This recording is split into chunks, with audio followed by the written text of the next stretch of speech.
In the very beginning, when the world was new, God made a beautiful garden called Eden.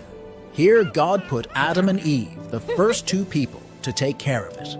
The garden was a perfect home, full of wonderful plants and animals, and Adam and Eve could eat the fruit from all the trees, except one. God told them not to eat from the tree of knowledge of good and evil.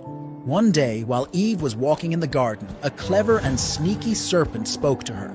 This wasn't an ordinary serpent because it could talk, and it was more cunning than any other animal God had made.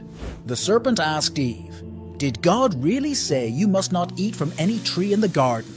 Eve replied, "We may eat fruit from the trees in the garden, but God said, 'You must not eat fruit from the tree that is in the middle of the garden, and you must not touch it, or you will die.'" The serpent, wanting to trick Eve, said, "You will not certainly die. For God knows that when you eat from it, your eyes will be opened, and you will be like God, knowing good and evil." Eve looked at the fruit. It was beautiful and looked delicious, and she liked the idea of being wise like God. So she took some of the fruit and ate it. She also gave some to Adam, who also ate.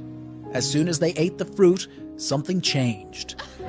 They suddenly felt afraid and hid when they heard God walking in the garden. But God knew what had happened.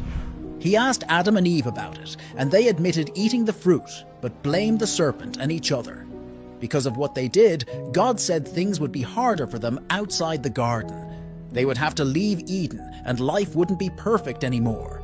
But God also made them clothes from animal skins, showing He still cared for them.